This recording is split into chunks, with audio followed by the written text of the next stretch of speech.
You can't win if you don't play. And you can think about that as the lottery.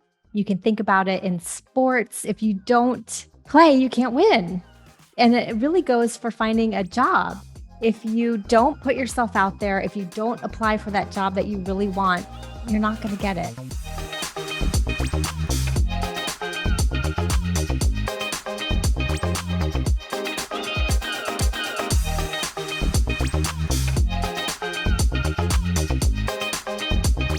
Welcome back. Hey there. So glad you are joining me for another episode of How to Pivot. So this morning, it's Saturday when I'm recording this, and I got up nice and early. I got my workout in, and now I am sitting in my newly renovated casita slash podcast room. So the only challenge has been that this room actually has been a number of things. It's been my kids' bedroom.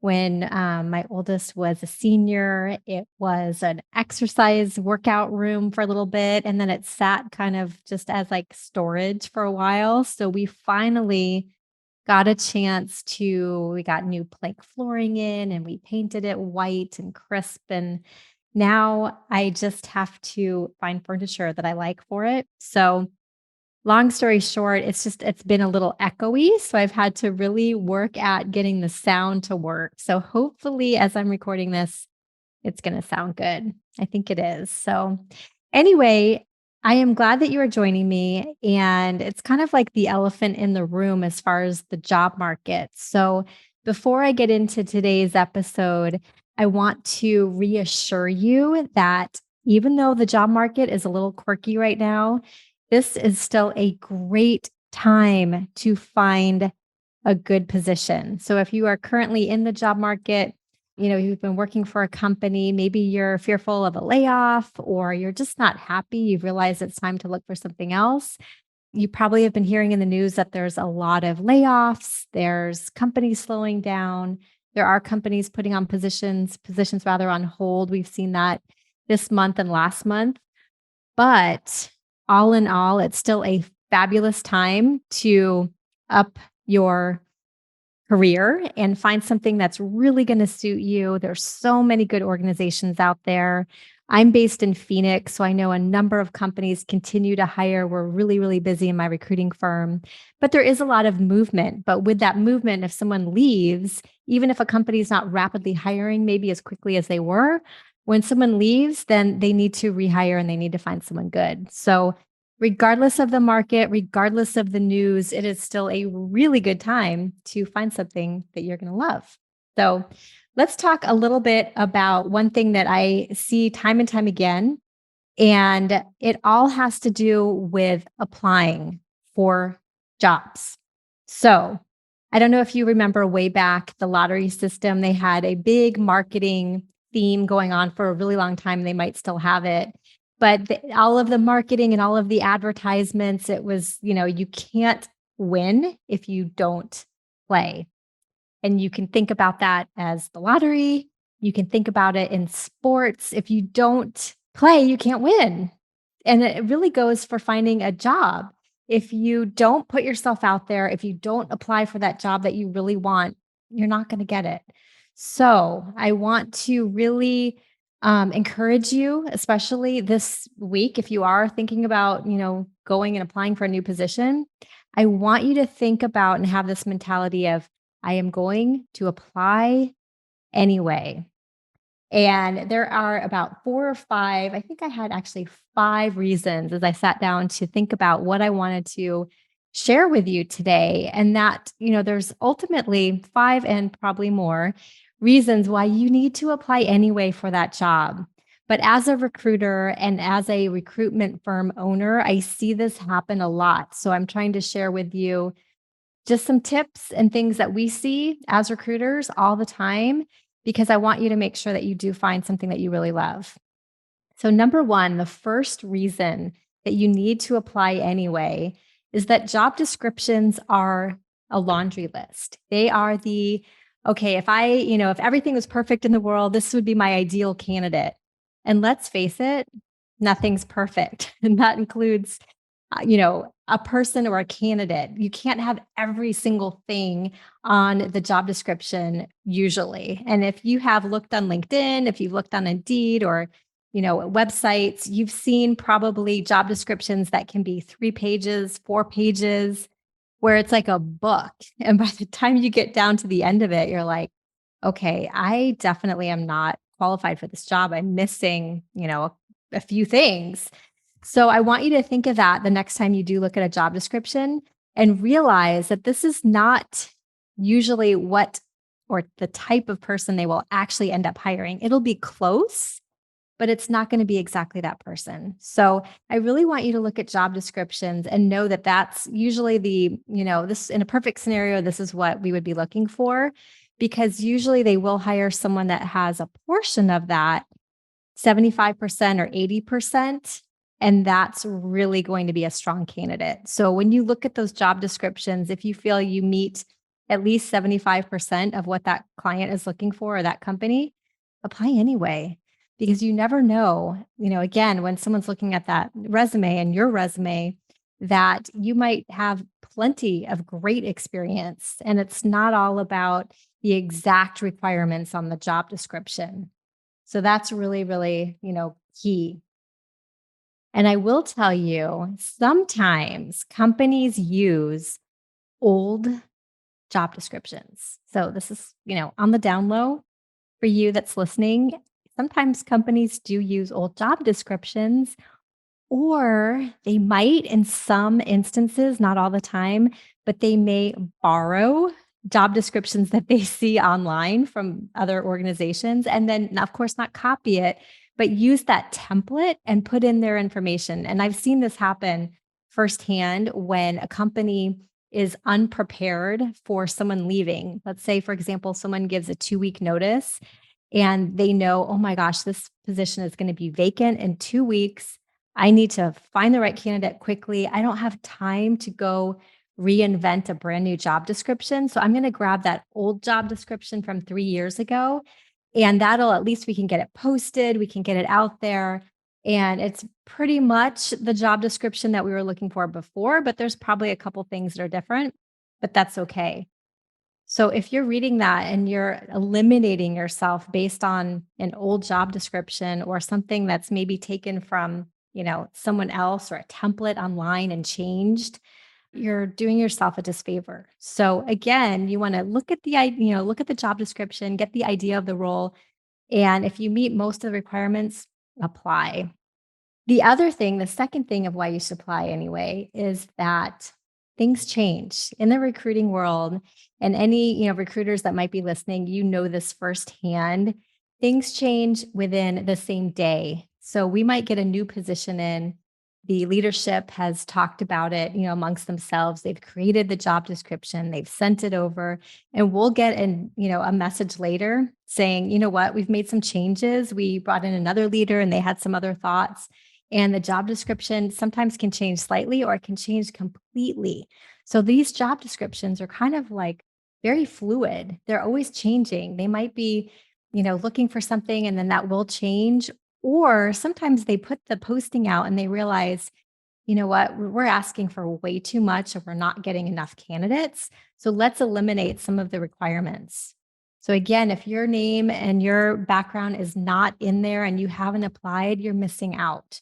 So again, just apply anyway. Doesn't hurt. Okay. The other reason, the third reason is that even if you're not good for that particular position, if you take the time, you present yourself well, you even get an interview and you talk to a hiring manager and they decide that maybe you're not perfect for that exact role, if it's a good match and you've really presented yourself well, they're going to say, where else can I place this person? Where else in my organization can I get this great candidate?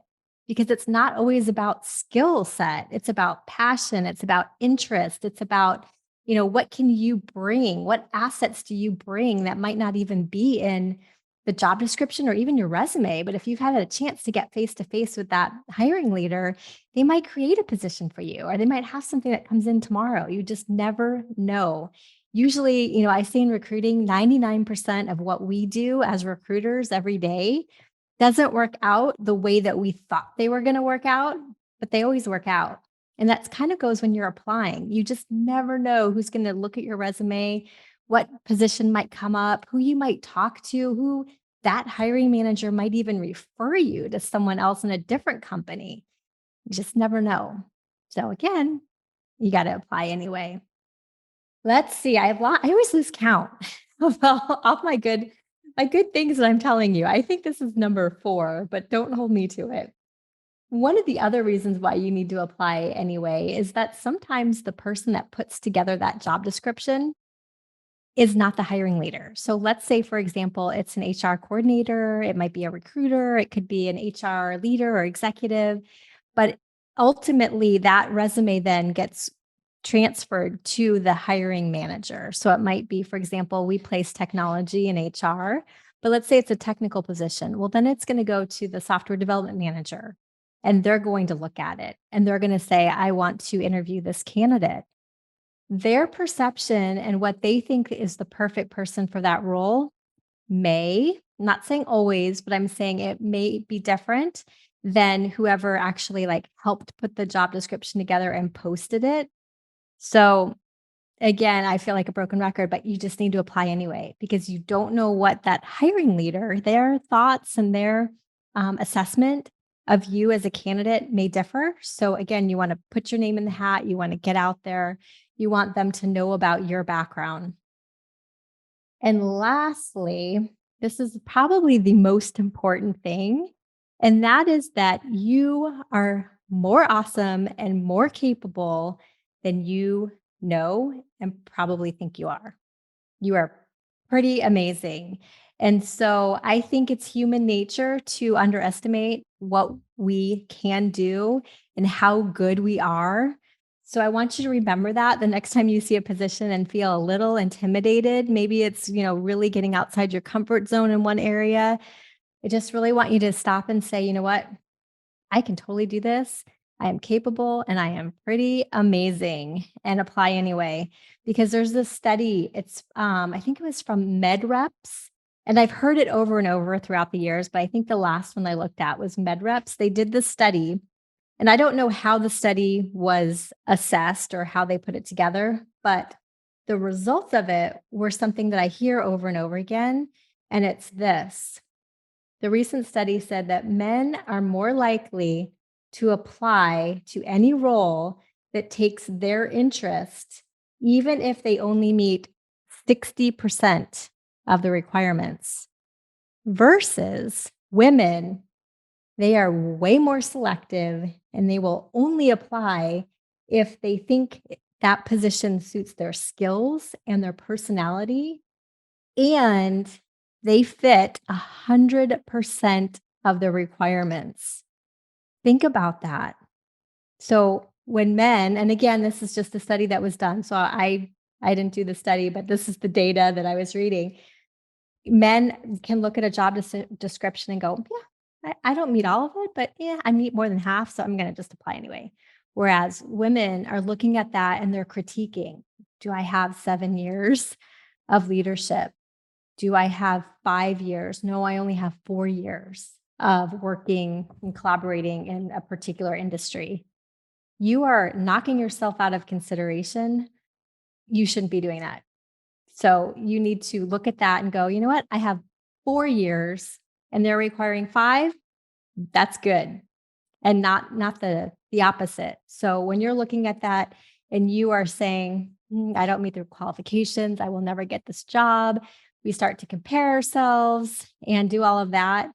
And it does not do us any justice. So again, I want you to really think about that the next time you're looking at positions. And I challenge you this week to, I know people are busy, you're busy, but one of the easiest things to do is to set up search agents. And if you're not familiar with this, if you have any questions, you can always message me, but it's pretty straightforward if you have been online looking for jobs, but you can just put in your search requirements and titles of positions that you're interested in. You can do it on Indeed and Career Builder, all the major job boards, LinkedIn, and then you'll get those job descriptions every time a new position is posted, or if a job's reposted, it'll go right to your inbox. And I really want to challenge you to look at that and at least 2 times where you would go, that's not me. I'm missing, a year or whatever. I'm missing this skill set. I want you to apply anyway. Okay. And I think you're going to see a big shift if you've been looking for a position for a while. Of course, there's other things that go into play as far as, interviewing and even sending in your resume, and we can talk about that later. But I really want to challenge you to apply anyway. Okay. So remember that. I hope you have a great week. Thank you so much for listening to this podcast. I always find it amazing because it's still a baby. I just started doing this again. I had taken a couple years of a break. I would say it's probably at least 2 years. And I am really excited. I'm bringing on some great CEOs over the next couple weeks just to share their stories of how they've had to pivot and just have some really good stuff that's going to be coming up. So, thank you for listening. And I'm always here if you have questions or want to give any feedback, positive feedback, please. No negative. Just kidding. So, anyway, have a great week and I will talk to you next time. Bye.